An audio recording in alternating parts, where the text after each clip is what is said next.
আম আদমি পার্টিতে বড়সড় ভাঙন। রাঘব চাড্ডা সহ 7 জন আম আদমি পার্টির রাজ্যসভার সাংসদ তারা আম আদমি পার্টি ছেড়ে বিজেপিতে যোগদান করলেন।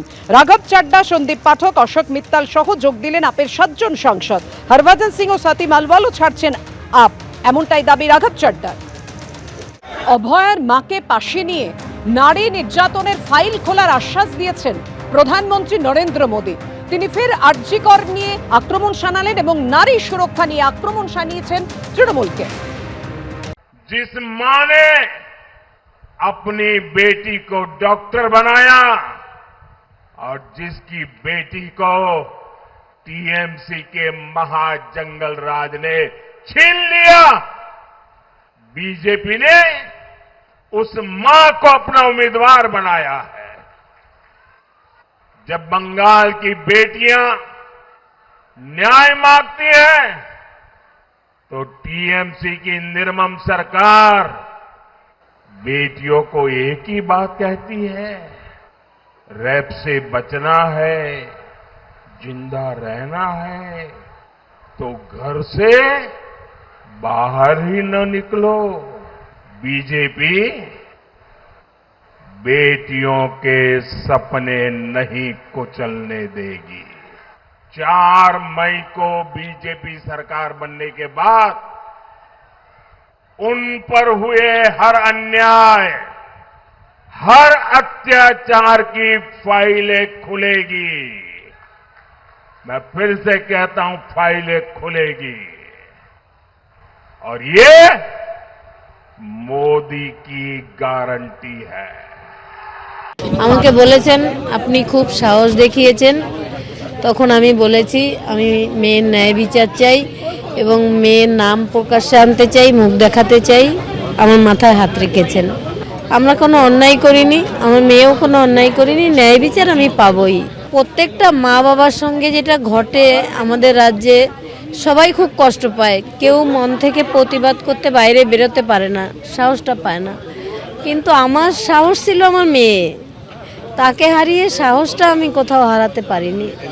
তাকে হসপিটালে যেভাবে নির্মমভাবে খুন করা হয়েছে, তারপরে যারা আমাকে এইসব কুৎসা করছে তারা আমি মানুষ বলে গণ্য করি না। তাদের মনুষ্যত্ব নেই, তাদের মনুষ্যত্ব বিসর্জন হয়ে গেছে আগেই।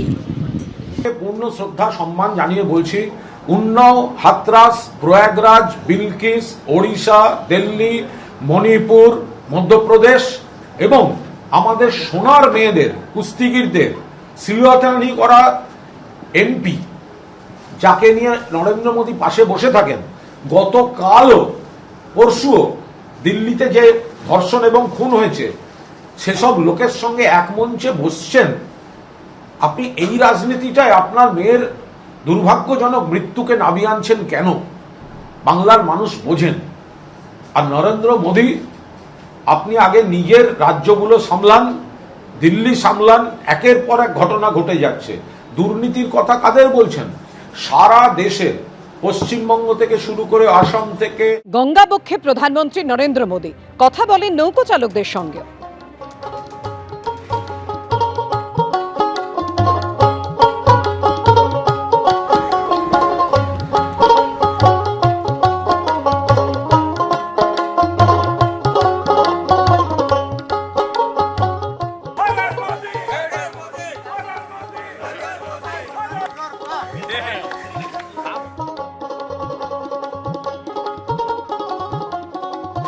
আজকে সকালে Prinsep Ghat gate number 2 man of war jetty, এটা প্রিন্সেপ ঘাটের কাছে এবং গোয়ালিয়র ঘাট এবং প্রিন্সেপ ঘাটের মাঝামাঝি জায়গায়, সেখানে প্রধানমন্ত্রী নরেন্দ্র মোদী আসেন এবং আসার পর এখানে যে নৌকা, আমি ক্যামেরা পার্সন দীপ্ত চক্রবর্তীকে বলবো দেখানোর জন্য।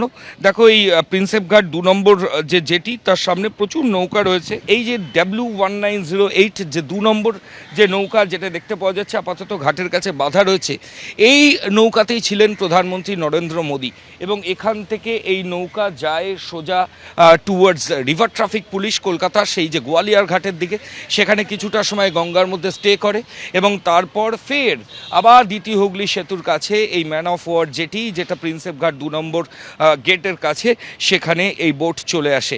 এই যে মাঝি প্রধানমন্ত্রী নরেন্দ্র মোদীকে নিয়ে গেছিলেন এখান থেকে, তার নাম গৌরাঙ্গ বিশ্বাস, এবং তার যে নৌকা, সেই নৌকার নাম্বার W1908। আমি আবার ক্যামেরা পার্সন দীপ্তকে বলবো দেখানোর জন্য। আমরা দাঁড়িয়ে রয়েছি প্রিন্সেপ ঘাট 2 নম্বর গেটের সামনে, এবং এখানে একের পর এক নৌকা রয়েছে। তার মধ্যে যে 2 নম্বর নৌকা দেখতে পাওয়া যাচ্ছে, যে জুম করে ছবিটা দেখানোর জন্য বলবো, ভেতরে লাইফ জ্যাকেট রয়েছে, ওপরে সোলার সিস্টেম রয়েছে। এরই যে সামনের যে প্ল্যাটফর্ম রয়েছে, সেখানেই প্রধানমন্ত্রীকে বসে থাকতে দেখা যায়। তার হাতে একটা SLR ক্যামেরা ছিল এবং তিনি গঙ্গা বক্ষে বেশ কিছুটা সময় কাটান, ছবি তোলেন, মাঝিদের সঙ্গে কথা বলেন। এখানে অনেক মাঝি রয়েছে, দেখো পরপর নৌকা রয়েছে। মাঝিদের সঙ্গে কথা বলার পর তিনি এখান থেকে সরাসরি আবার গোয়ালিয়র ঘাটের দিকে চলে যান এবং তারপর তিনি এখান থেকে বেরিয়ে যান। হঠাৎ আর কি প্রধানমন্ত্রী এলো, নৌকায় চললো, ঘুরে চলে গেল। এসে আমার নাম জিজ্ঞাসা করলো, আমি নাম বললাম, আর কিছু জিজ্ঞাসা করিনি। এই গঙ্গার মাঝখানে ঘুরালাম, এদিকে এই সেতুর দিকে, ওই হাওড়ার দিকে, এইদিকে এখানে দেখালাম, ঘুরালাম, সব ফটো তুললো। বেশি না বিল, অল্প, ওই যা হয়েছে তাই দিয়ে গেছে আমাদের, 1000 টাকা। तो 6:30 बजे गेट नंबर 2 पे उतरे और वहाँ से चल करके यहाँ वॉक किए, यहाँ से वाटर गेट तक वॉक किए। वॉक करने के बाद जो है आप नौकों में गए और नौका विहार किए, फ़ोटो वगैरह शूट किए। उसके बाद आप आए और चले गए। कितने टाइम 6:30 मोर देन हो रहा होगा। पहले कम्युनिकेट किया था उसको? नहीं, किसी को खबर ही नहीं है, हम लोग को कुछ खबर नहीं है। अचानक सर आ गए, हम भी लोग सोचे कि सर कब आए, कैसे आ गए। फिर हम लोग को देखने के बाद बहुत खुश हुए। এমনি আমাদের বলেছিল যে ঘোরার জন্য, উনি আসবে বলে আমরা জানি না। কখন বলা হয়েছিল এটা? ওটা কালকের আমাদের বলে গেছিলো যে আমাদের একটা নৌকার মধ্যে পূজা হবে, হ্যাঁ, কিন্তু সাহেব আসবে বলে আমরা জানি না। কে বলেছিল? ওটা ওনার বাবুঘাট থেকে একটা চাওয়ালা বলে গেছিলো, হ্যাঁ, যে এরকম আমাদের একটা নৌকা, 7খানা নৌকা লাগবে, একটা নৌকার মধ্যে পূজা করবো। হ্যাঁ, তো আমরা বললাম ঠিক আছে, আসবেন। কটার সময় চেয়েছিল? ওটা সকাল মানে 6টার দিকে চেয়েছিল। আচ্ছা, হ্যাঁ, তারপর হঠাৎ 6:45 দিকে কি 6:30 দিকে এরকম, হ্যাঁ, উনি এসে গেল। তারপরে আমরা বুঝতে পারলাম যে নি তো মোদিজি। হ্যাঁ, তারপরে আমাদের নৌকায় কটা নৌকা গেল? 7খানা নৌকায় নিয়েছে, গঙ্গার মাঝখানে। গঙ্গার মাঝখানে। কতক্ষণ সময় ছিল? 1 ঘন্টা ঘুরেছে। এবিপি আনন্দ, এগিয়ে থাকে, এগিয়ে রাখে।